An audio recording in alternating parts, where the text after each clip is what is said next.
Hello, and welcome to this week's episode of the Progress Report, sponsored by the Eastern Progress, EKU's accredited and independent student newspaper. I'm your host, Peter Wilson. And I'm Rosemary Kelley. On February 25th, Eastern Kentucky University announced that masking would become optional in most on-campus spaces effective March 1st. In an email, President McFadden wrote that masks would now be optional except in instructional spaces. As of March 7th, EKU has had 186 total cases in the spring 2022 semester, with 60 cases among residential students, 105 among non-residential students, and 21 cases among employees. McFadden announced the decision earlier in the day at the spring EKU Board of Regents meeting. Touching on that, I will say that, Mr. Chair, based on CDC guidance that we are anticipating today, we will be moving next week to a mask optional in what is considered common spaces here on campus. That communication will go out to campus later today. So in the instructional spaces, we will continue with masking as we continue to evaluate the positivity rate along with the availability of healthcare resources. But the anticipation for us is for us to move toward a more flexible masking environment here on campus very, very quickly. This past week, the EKU musical theater program returned to perform Spring Awakening. The musical, a coming-of-age story, based on the novel and lyrics of Stephen Sater, focuses on teenagers and their sexualities. The show was originally scheduled to be performed in the spring of 2020, but was postponed due to the COVID-19 pandemic. Showings of the musical occurred from March 2nd to March 5th in the Pearl Buchanan Theater in the Keene Johnson Building. This week, we continue our coverage of the 2022-2023 EKU Student Government Association elections. This year, 3 campaigns are currently running to hold the president and vice president positions.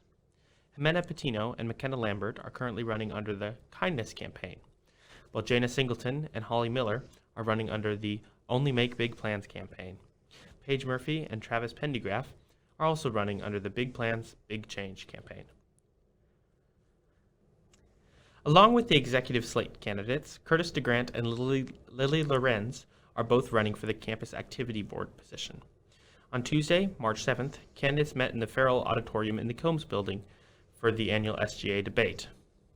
And it takes a lot of effort and a lot of work, and being in the office is going to be my number one priority just because that can truly serve as your study area, but also it's where you work. And so I think having that differentiation between spaces is really important to get yourself in work mode and be the most productive that you can. Jana? I am in a multitude of organizations as well, and my major is something that requires a lot of hard work. I'm a criminal justice major. I'm getting a certificate in Homeland Security, like I mentioned before, and I plan to hopefully do law enforcement or federal law enforcement.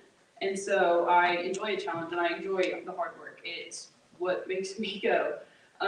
And so I believe that my organizational skills and that strive for hard work and my passion for running for student body president, all 3 will help me stay motivated and stay to be the best student body president I can be if elected. Paige? This is something that I have thought a lot about, and if elected, I will be stepping down from my position in Panhellenic as well as my job with natural areas. That would probably fade out over the summer.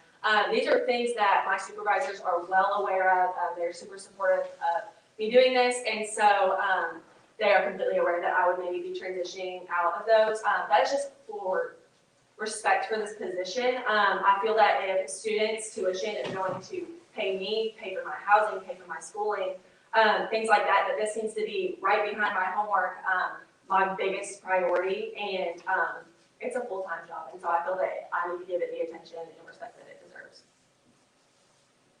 Thank you. Next question.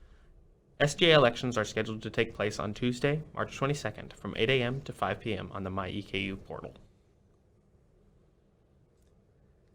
EKU women's basketball unfortunately lost to Liberty in the quarterfinals of the ASUN tournament on March 6th. This ends the Colonel's inaugural season in the ASUN with a 7-9 conference record and a 15-16 overall record. EKU's men's basketball lost to Kennesaw State in the first round of the ASUN tournament. The Colonel seasons end with a 5-11 conference record and a 13-18 overall record.